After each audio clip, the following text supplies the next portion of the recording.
The Old Man's Belt. For over 100 years ago, there lived a journeyman that worked as a blacksmith in Norway, close to Kristiania. His parents lived in Sweden, by a little parish of Skofdelöv, in Småland, close to Hiseby, where the journeyman learned his craft. He had traveled the land for many years, and taken up work wherever he could find it.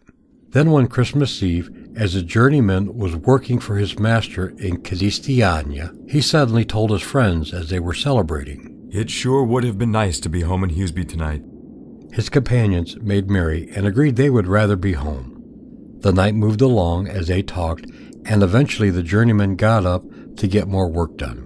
But as he went out, suddenly he saw a little boy standing before him. "Is it you that wanted to get home to Huseby tonight?"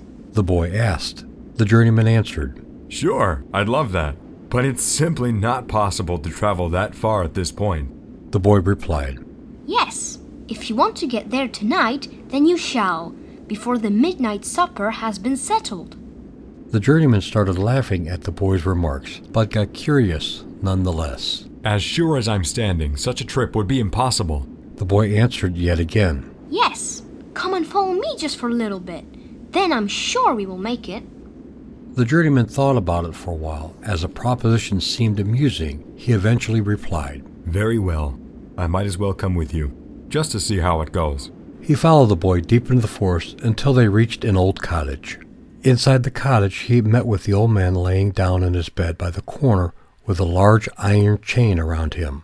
The journeyman got somewhat confused by the sight and kept silent until spoken to. "Is it you that wants to reach Huseby tonight?" The old man asked as he rose up rattling his iron chain. "Yes, that's me." The journeyman responded with great confusion. "But surely such a journey is simply not possible." "Yes, you will get there within the hour if you like." The old man answered.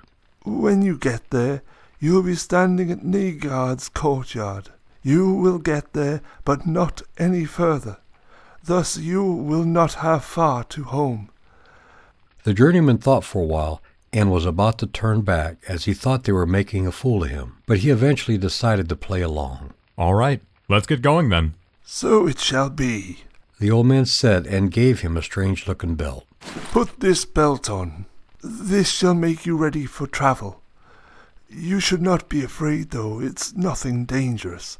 But before you leave, I would like to tell you a few words." The old man commanded.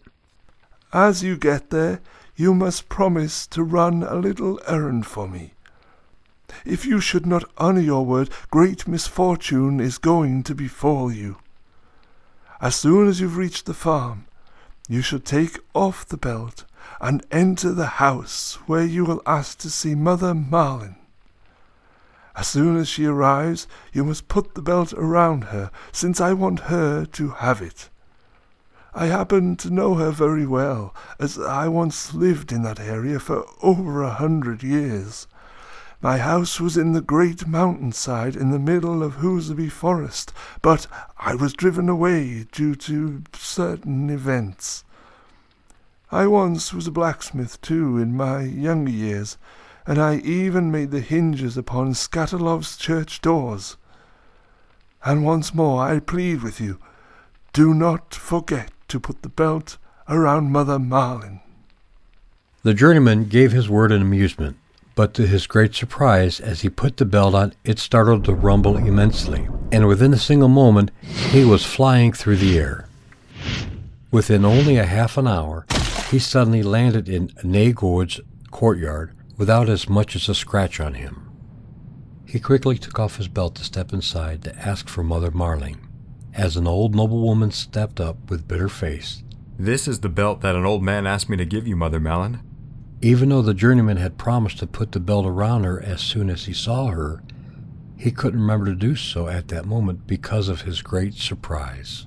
He said, "He told me to put it around your waist as soon as I saw you." The lady grabbed the belt from his hands and replied, "How kind of him. I shall send it back. Come with me, and you shall see how to do it." But the journeyman now got frightened by the old man's threats and tried to get the belt back from the old lady, who responded by saying, "You have no need to fear for the old man's vengeance. He no longer holds any power to hurt you." She moved outside, declaring, "Come with me, and let me show you how I shall send it back."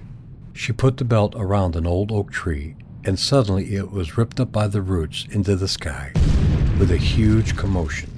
The old lady stated, "Look at that. Soon the old fox shall have his belt."